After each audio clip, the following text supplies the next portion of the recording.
مگر اس کی دھوتی لالی کے ہاتھ میں آ گئی۔ اس نے جھٹکا دے کر دھوتی کھینچ لی۔ اس شخص کا نچلا دھڑ برہنہ ہو گیا۔ وہ ٹھٹک کر جہاں تھا وہیں رک گیا۔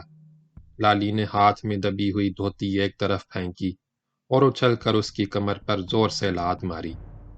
وہ گرا اور زمین پر لڑھکتا چلا گیا۔ لالی نے اسے سنبھلنے کا موقع نہیں دیا، جلدی سے اس کے سینے پر سوار ہو گیا اور دونوں ہاتھوں سے اس کا گلا دبوچ لیا۔ وہ بے بس ہو کر غیں غیں کرنے لگا۔ لالی نے غصے سے اس کے منہ پر تڑاک سے تھپڑ مارا، ڈپٹ کر پوچھا، ہند کی ہے تو؟ نہیں جی، میں چوری چکاری نہیں کرتا۔ میں ڈھڈی راجپوت ہوں۔ اس نے ہانپتے ہوئے رک رک کر کہا، میرا نام اللہ دتا ہے۔ لالی نے ایک ہاتھ سے پتلون کی جیب ٹٹولی۔ یہ دیکھ کر قدرے اطمینان ہوا کہ بٹوا موجود ہے۔ لالی نے اللہ دتا کے گلے پر رکھا ہوا ہاتھ علیحدہ کیا اور اس کے سینے سے اتر کر ایک طرف ہو گیا۔ اللہ دتا اٹھ کر بیٹھ گیا۔ اس کی پگڑی کھل کر نیچے گر گئی۔ دونوں خاموش بیٹھے ہانپتے رہے۔ ذرا دیر بعد اللہ دتا نے اپنی گردن سہلاتے ہوئے عاجزی سے کہا، میری دھوتی دے دے۔ اٹھا لے۔ لالی نے قریب پڑی ہوئی دھوتی کی جانب اشارہ کرتے ہوئے تیکھے لہجے میں کہا، پر بھاگنے کی کوشش نہ کرنا۔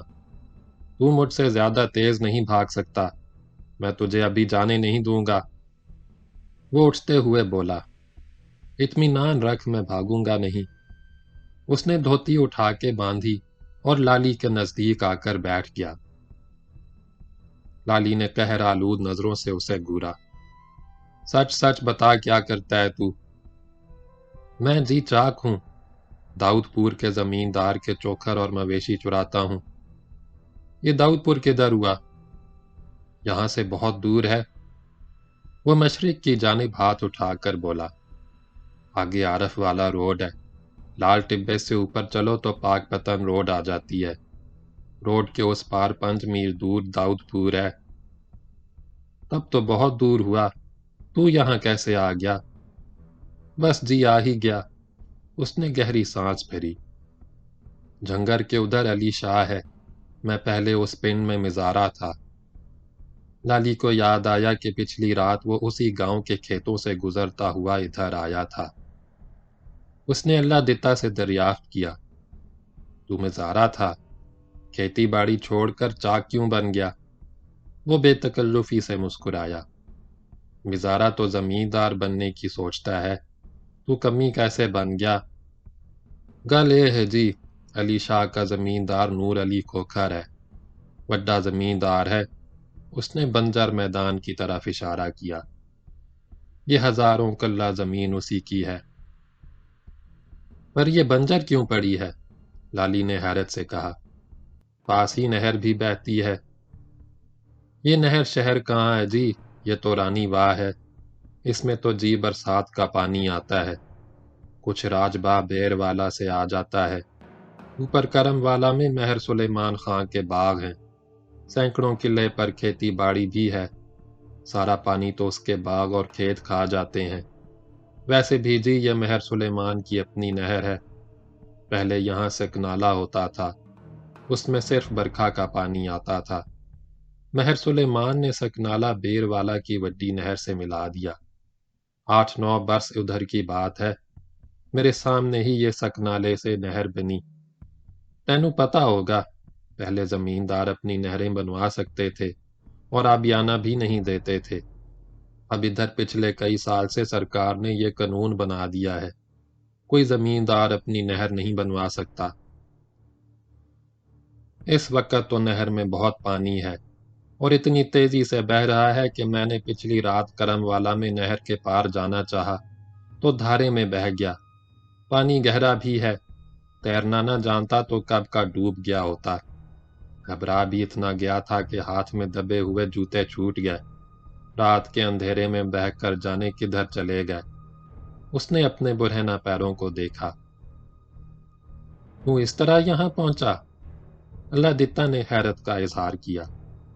لگتا ہے مہر سلیمان نے نہر کے افسروں سے مل کر بیر والا کی نہر میں شگاف ڈال دیا۔